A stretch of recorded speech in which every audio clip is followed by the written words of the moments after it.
Hi, it's me, Jacqueline. Welcome to my channel. If you are new to the channel, then please subscribe to my channel and join me at Patreon. Link in the description. By the time the summit arrived, I felt as ready as I could be. The event was being held in a sprawling convention center with thousands of attendees from all over the world. Walking through the bustling crowds, I felt a mix of nerves and awe. When it was my turn to take the stage, I hesitated for just a moment, the enormity of the moment threatening to overwhelm me. But then I remembered Jamie's message, Sarah's letter, and all the people who had supported me along the way. I stepped up to the microphone and began to speak. My name is Lexi Montgomery, and this is my story. I talked about the fear and doubt I'd faced, the strength I'd found in my support network, and the joy of discovering who I truly was. I spoke about the Beacon Project, about Sarah and Jamie, about the power of community to transform lives. By the time I finished, the room was silent for a moment before erupting into applause. Tears streamed down my face as I stepped back, overwhelmed by the connection I felt with the audience. After the speech, people approached me, sharing their own stories and thanking me for mine. Jamie was there, too, their shy smile a reminder of how far we'd both come. That evening, as I sat in my hotel room, reflecting on the day, I felt a sense of peace I hadn't known before. This wasn't just my story anymore, it was part of something much bigger. Returning home from the global summit felt like stepping back into a familiar yet entirely new world. The summit had been transformative, not just for me, but for the people I'd connected with. The stories I'd heard, the tears I'd shared, and the overwhelming applause still echoed in my mind. But as I settled back into my routine, I realized that the summit was just the beginning of a new chapter. My inbox was overflowing with messages, people asking for advice, sharing their stories, or thanking me for giving them hope. It was humbling, but it was also overwhelming. "You can't do it all," Shirley said one evening as I sorted through the messages at the kitchen table. "I know," I said, sighing. "But I don't want to ignore anyone." "You're one person, Lexi," she reminded me. "And you've already done so much. It's okay to ask for help." Her words stuck with me, and the next day, I sat down with Stephen to brainstorm ways to manage the growing demands on my time. Together, we came up with the idea of creating a platform, a dedicated space where people could share their stories, find resources, and connect with others. We called it The Light Within, a name that reflected the journey of discovering and embracing one's true self. Building the platform was a massive undertaking. Stephen handled the technical aspects, while Shirley helped with outreach, contacting organizations and influencers who could contribute. Lydia and Richard threw themselves into the project as well, acting as liaisons to the local community and brainstorming ways to make the platform as inclusive and accessible as possible. In the meantime, I continued working on my book, which was nearing completion. Writing had become a source of catharsis, a way to process everything I'd been through and transform it into something meaningful. But just as things seemed to be falling into place, the shadow of Grayson reemerged. One afternoon, as I was finalizing a chapter for the book, Stephen called me into the living room.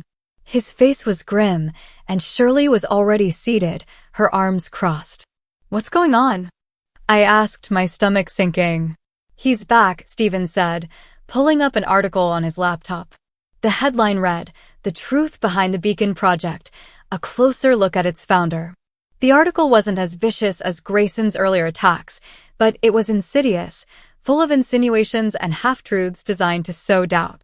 It questioned my qualifications, my motives, and even my authenticity.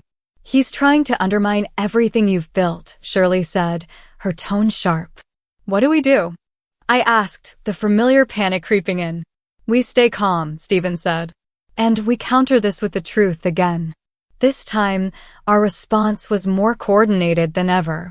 Dana reached out to her network, ensuring that the real story of the Beacon Project would dominate the conversation.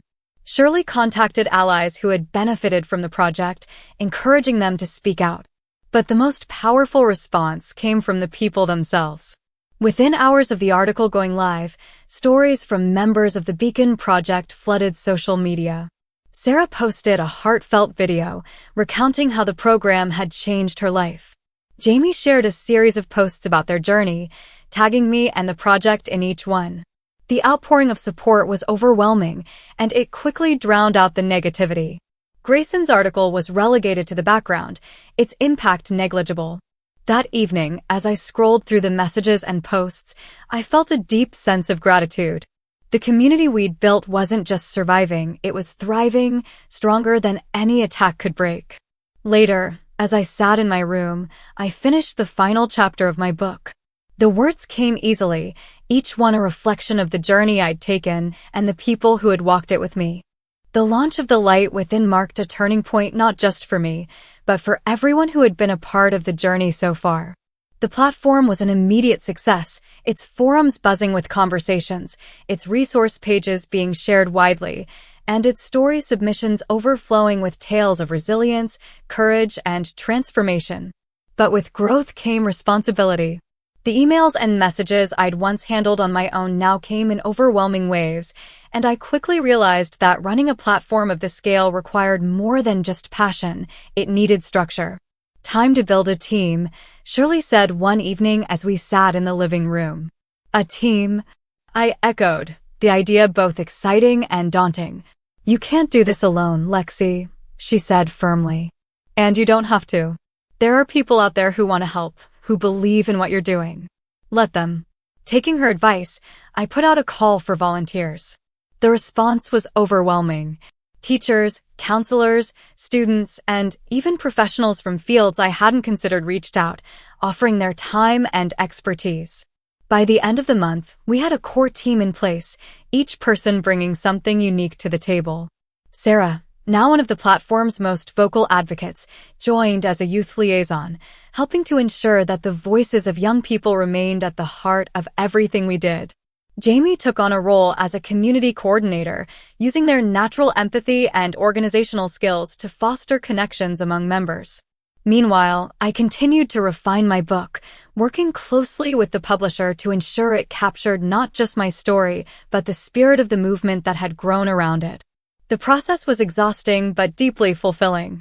However, just as things seemed to be settling into a rhythm, a new challenge emerged. It started with a series of cryptic comments on the platform's forums, anonymous posts that questioned the legitimacy of The Light Within and hinted at darker motives behind its creation.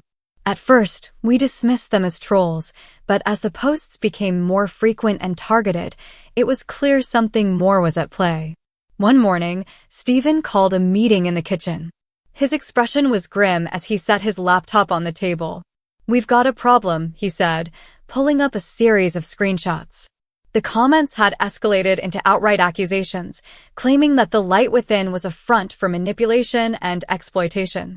The claims were baseless, but they were spreading quickly, fueled by coordinated shares on fringe platforms. "Grayson," Shirley said immediately, her voice laced with anger. "It's possible," Stephen agreed. "But whoever it is, they're trying to undermine everything we've built." The room fell silent as we absorbed the gravity of the situation. For all the progress we'd made, it was clear that the fight wasn't over. "What do we do?" I asked finally, my voice steady despite the fear bubbling inside me. "We counter it with truth," Shirley said firmly. "Like we always have." But this time, we knew we needed to go further.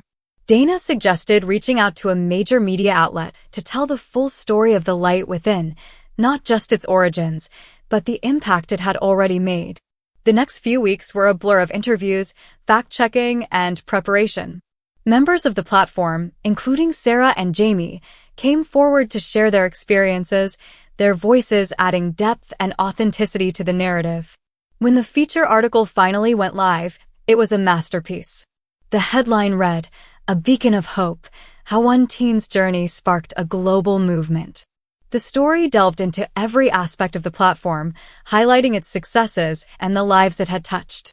It also addressed the attacks head-on, dismantling the false claims with hard facts and heartfelt testimonials.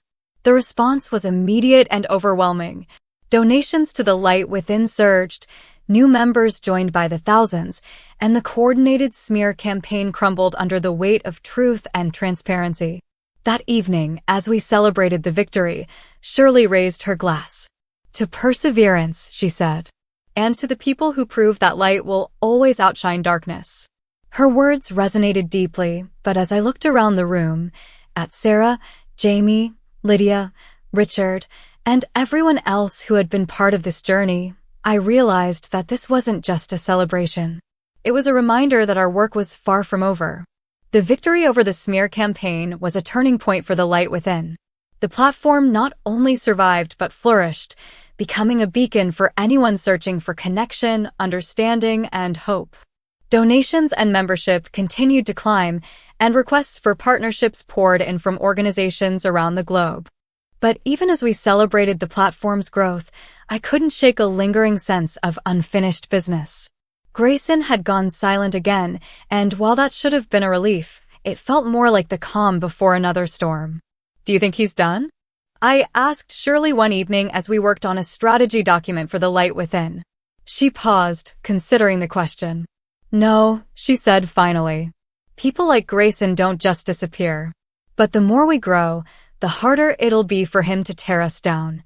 Her words were both reassuring and sobering. The fight wasn't over, but we were stronger now than we'd ever been.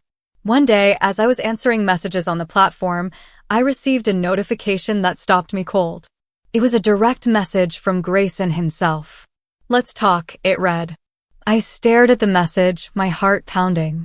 Part of me wanted to delete it and move on, but another part, the part that had faced him down time and again, knew I couldn't ignore it. "Shirley," I called, my voice shaky. She came into the room, her eyes narrowing as I showed her the message. "He's trying to bait you," she said immediately. "Maybe," I said. "But what if it's more than that? What if he's finally ready to back off?" Shirley hesitated, then sighed. "If you want to respond, we'll do it on your terms. But you don't go into this alone."